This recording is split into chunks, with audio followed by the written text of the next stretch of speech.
Good morning, everybody. I'm Strobe Talbot, and it is my honor to welcome all of you to another of our Jane and Alan Batkin Statesman Forums. We have a particularly important and distinguished guest and speaker here today, President Widodo of Indonesia.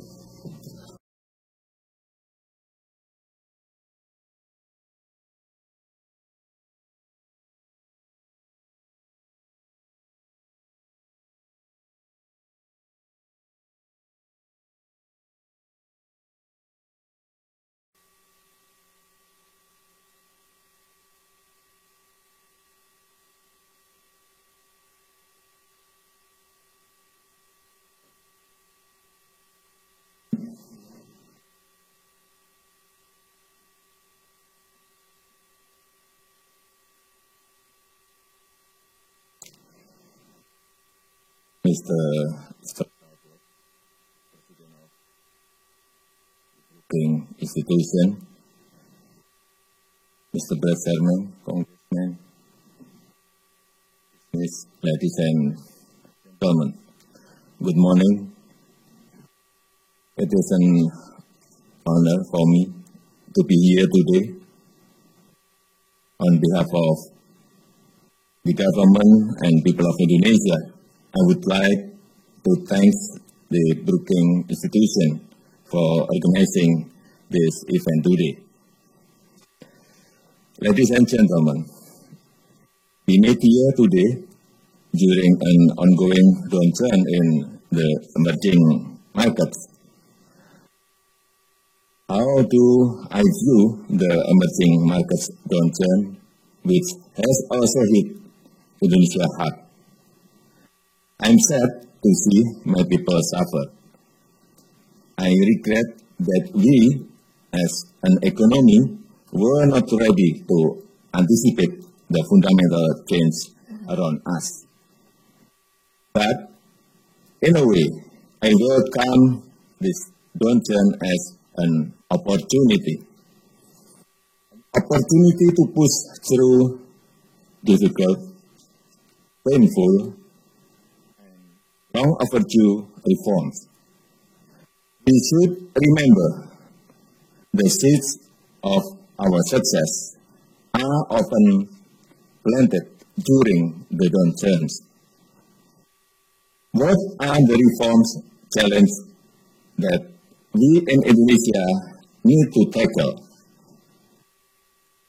There are many, but today I will name only two for illustration. Most of you who follow Indonesia know that our infrastructure lags behind. I have spoken extensively already about our infrastructure ambitions. Therefore, I do not need to cover again here today the large numbers of ports, dams, and highways we are building.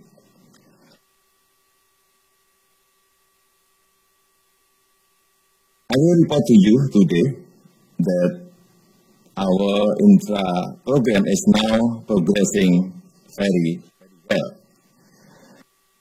With our infrastructure program rolling, we then turn our attention to the next urgent reform, and that is to free up our private sector, both domestic and foreign, from poorly conceived policies, excessive permitting and licensing, and misguided protectionism, which have caused our companies and industries to suffer for too long. About 7 weeks ago, I launched what we call deregulation package number 1. This package of policies comprises 134 rules and regulations, which we will revise rationalize, and reform.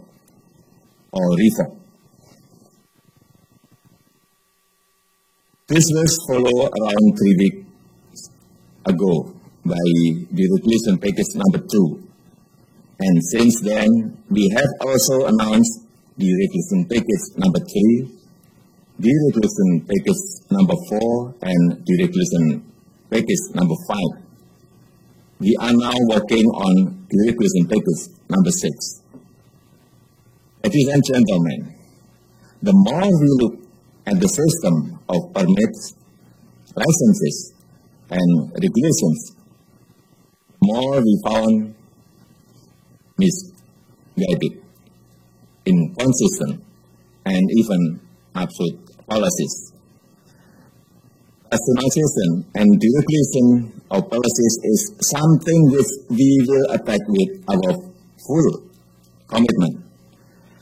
Like our infrastructure program, our deregulation program is a policy direction which shall continue for as long as it takes.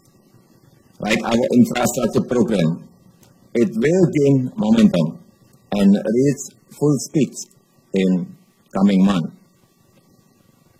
And as there is indication for our seriousness to reform our economy, we announced yesterday our intention to join the Trans-Pacific Partnership, TPP.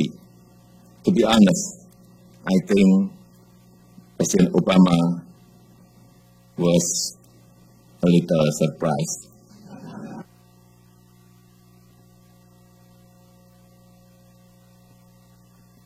Dear business audience, today I would like to use this opportunity to speak about the environment.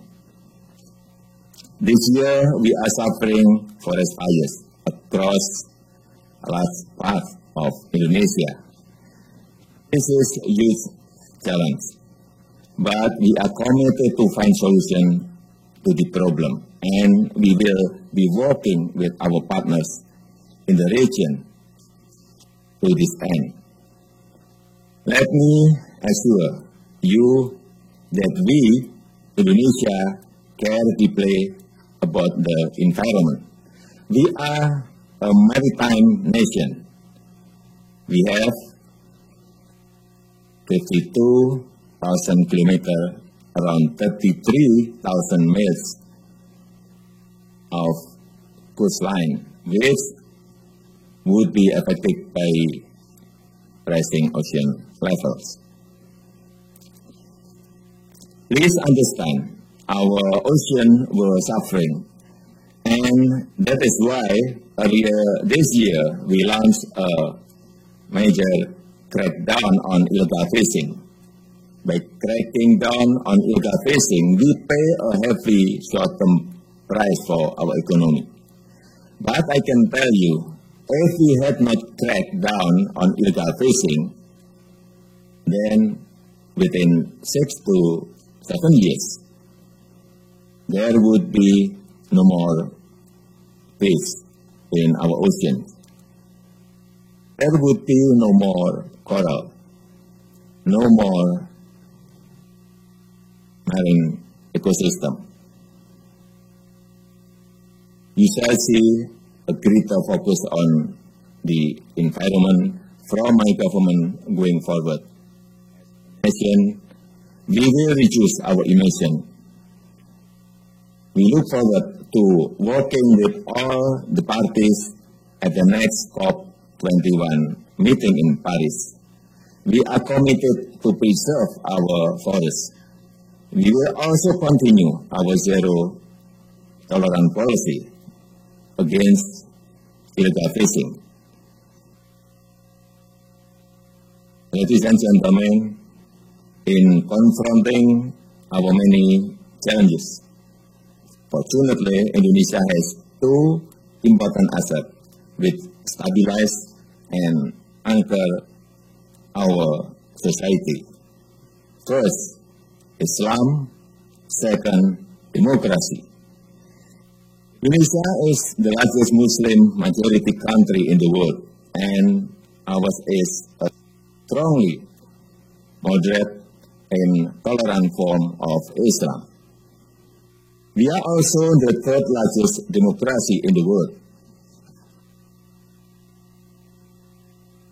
We are proud that Islam in Indonesia plays an important role in consolidating democracy, acts as a guardian of pluralism and tolerance, speaks a powerful voice of moderation in our society, works against radicalism and violent extremism. Indonesia democracy is maturing. Our democracy guarantees every citizen the freedom of speech.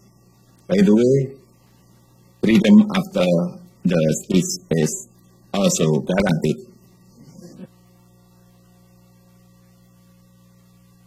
Indeed, our media and social media have been instrumental in exposing corruption and demanding results from our government officials. Our democracy guarantees public participation in every aspect of our lives. Only in a democracy the people are free to choose their leaders. Without democracy, there is no President Joko Widodo.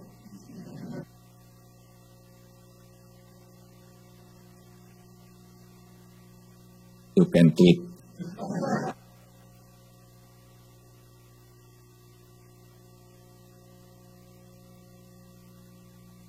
I believe as Europe and America are dealing with an influx of people of different religion and races, we in Indonesia have something very special to offer to the world. Indonesia offers a successful model that shows that Islam is compatible not only with democracy but also with modernity. As a power between the Pacific and Indian Ocean, Indonesia's future depends on how we manage the sea for the benefit of our people. That is why we launched our global maritime fulcrum as a strategic and policy framework. We believe that the sea should remain good. We reject any attempt by any state to control and dominate the sea and turning it into an arena for strategic competition. The sea should be safe, secure, and free for seaborne trade. The sea is a source of livelihood for our people. It is a common heritage that needs to be preserved and protected. We believe that the sea should unite, not divide us.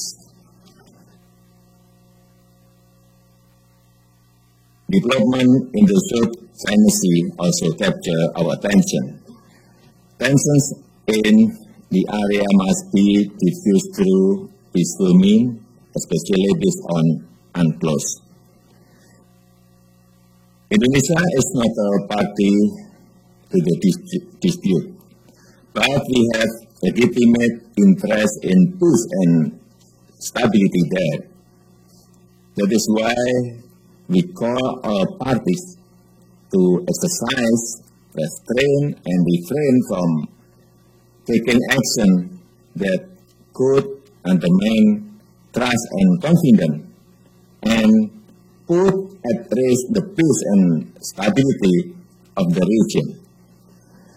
We need to talk closely to ensure good order at sea, prevent incidents, and ensure freedom of navigation. As I often said before, Indonesia stands ready to play an active role in finding solution to the South China Sea problem.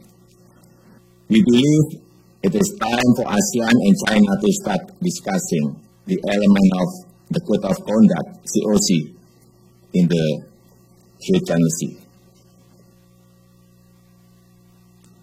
As a part of our attention to transform Indonesia into a maritime fulcrum, we recognize the growing importance of the Indian Ocean. We will chair EURA and we will produce an EURA Concord. Ladies and gentlemen, as we look out across the East Asia region today, we would like to state our following beliefs. Indonesia will stay true to its free and active foreign policy. ASEAN is of critical importance to us. We will preserve and strengthen ASEAN centrality. We will safeguard ASEAN strategic autonomy from great power competition. We need to strengthen regional multilateral institutions such as the East Asia Summit as a strategic platform for dialogue and cooperation. We welcome a sustained and comprehensive U.S. commitment in East Asia. The region will benefit from America's political, strategic, and most importantly, economic engagement. We recognize that many or even most of today's challenges require global solution. Our Constitution says that Indonesia must play an international role to contribute to the global public goods. Therefore, Indonesia is committed to fulfilling our international obligation.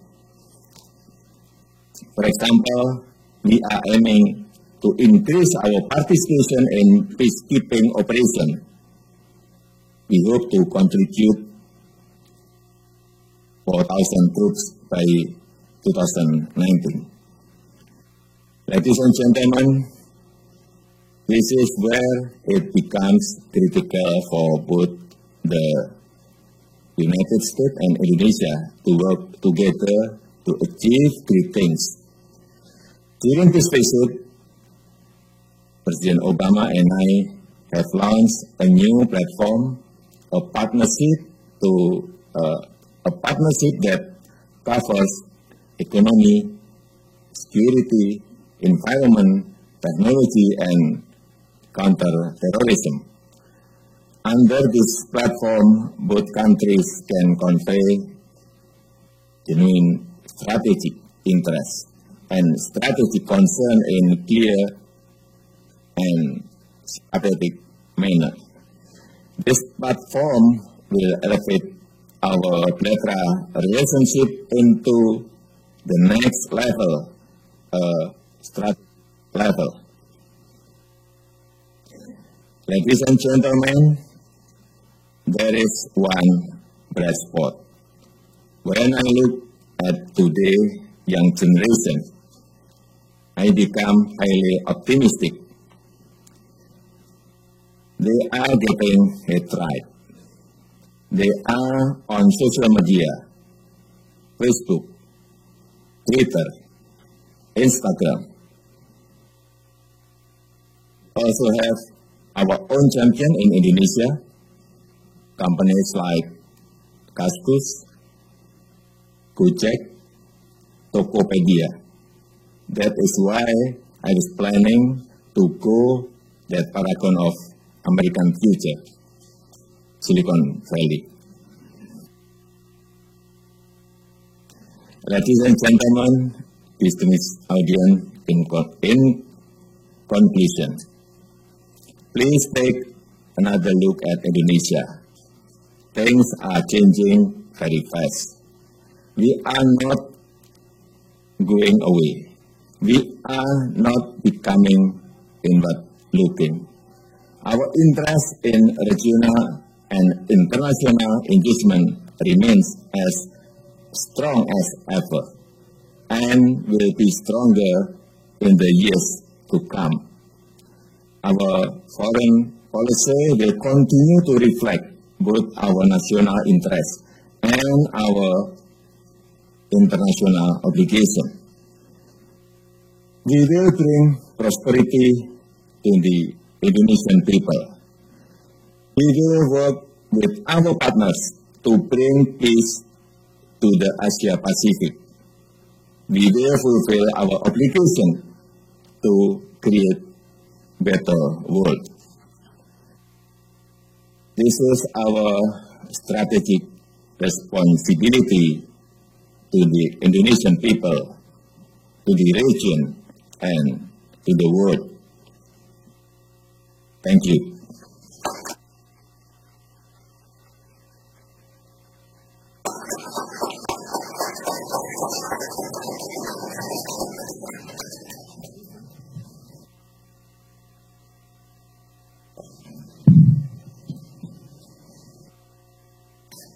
President Widodo, thank you very much for that comprehensive and very clear speech. I think that your recognition of the imperative of reform in your country is highly important. Your vision of an Indonesia that is more active and constructive in world affairs is very significant. So I think I can speak for all of us that we hope you succeed. The people of Indonesia, I think, want you to succeed. Do you have time for a couple of questions? Maybe one or two. One or two? Well, we'll try. Or three. Yeah. I'd like to ask you about China. China's the largest country in East Asia in a number of ways. China presents all of its neighbors with opportunities, but it often creates frictions with its neighbors, sometimes even dangers. So that creates a challenge for any leader like yourself. How are you going to try to balance the opportunities off against the frictions and dangers going forward? We see China as an important partner for Indonesia. We need to build strong cooperation with China because we sell many of commodities to China. We export many of our commodities to China.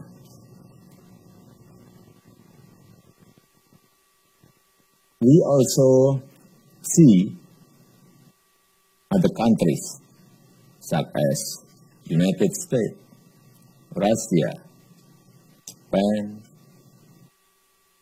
Middle East, Europe as an also important partner for Indonesia. And about the South China Sea, I told already in my speech that Indonesia is not part of the conflict. We need peace and stability in the region. And we want ASEAN countries and China to start discussing about the content of the COC, Code of Conduct, to start discussing element by element of the Code of Conduct. And Indonesia want to play an active role in this issue. Okay, thank you very much. For the next question, I would like to call on Mr. James Castle. He is the founder and head of Castle Asia, a firm that's based in Jakarta and provides analysis of the business environment in Indonesia for a lot of firms. Jim? Thank you very much, Richard. Wait, could you take the mic? Okay. Thank you, and terima kasih banyak, Pak. Selamat datang di America. We're very happy you're with us. Thank you very much. My question relates to infrastructure and public-private partnerships.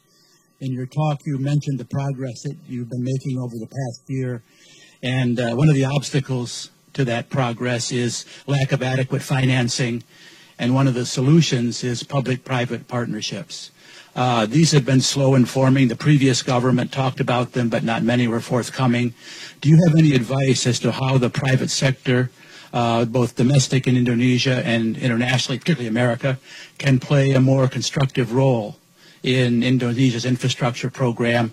And what are some of the reasons that it's been slow? Do you still believe in public-private partnerships? Thank you very much. Thank you. I want to test my minister. Please answer the question.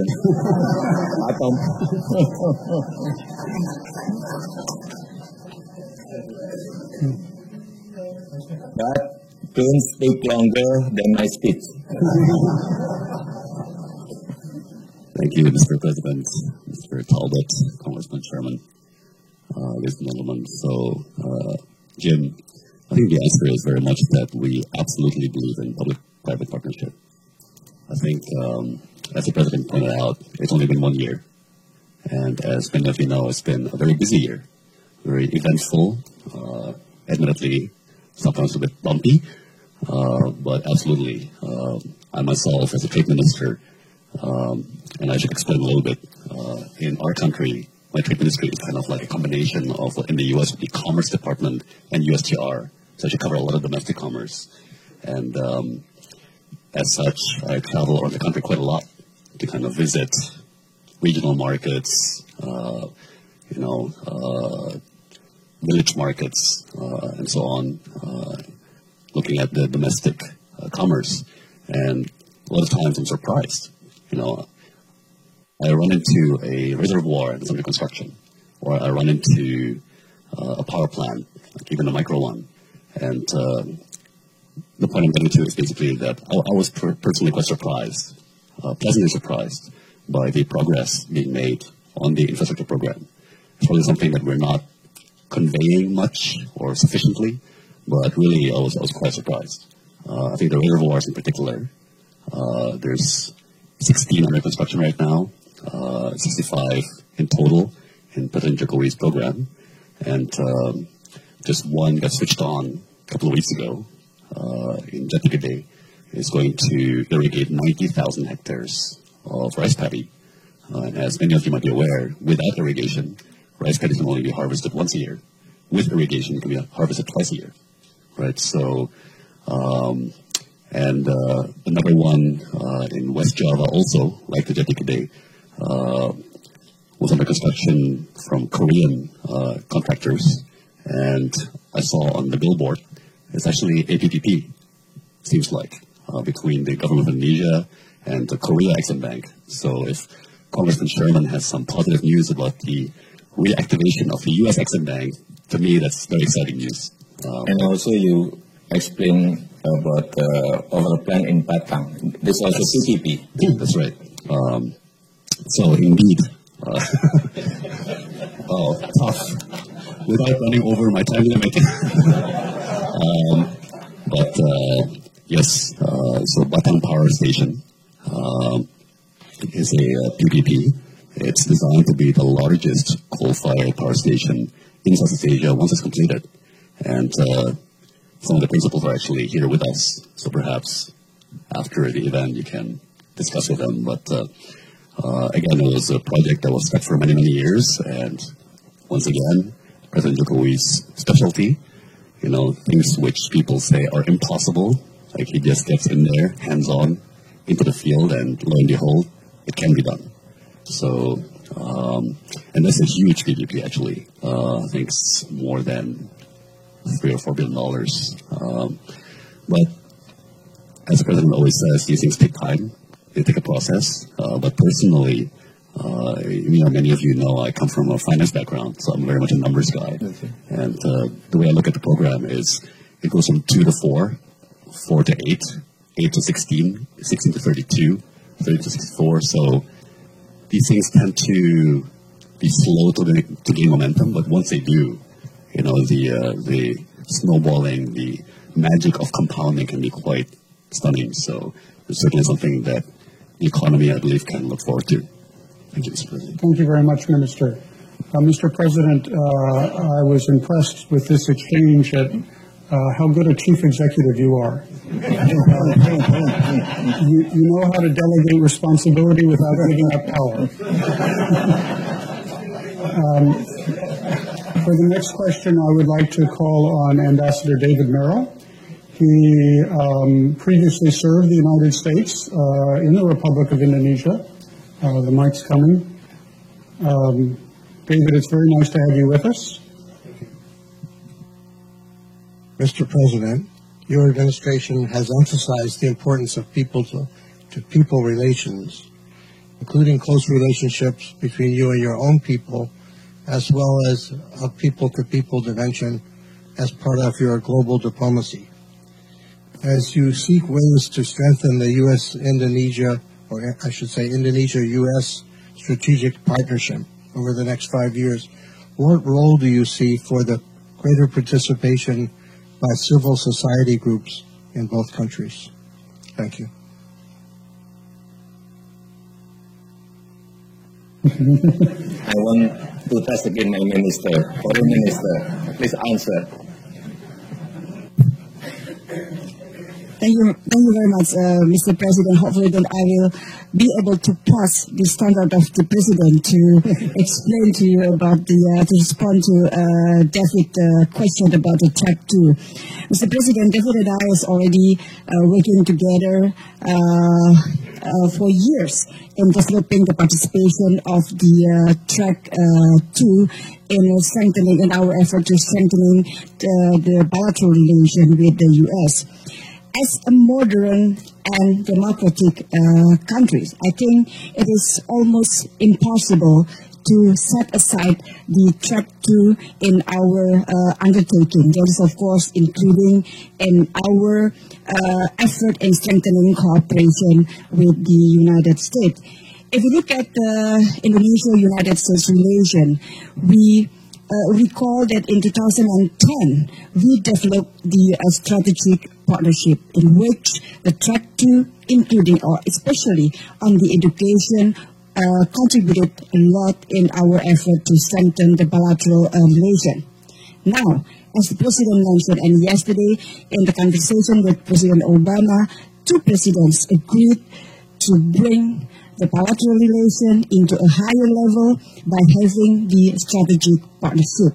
Again, it is not impossible that the track 2 will be in again, playing a great role in developing the partnership, the cooperation between Indonesia and the U.S. The strategic partnership will not change anything that has been developed in the comprehensive partnership, but rather it will strengthen the effort that's already done by the comprehensive partnership. Is it enough, Mr. President? Thank you very much. Okay.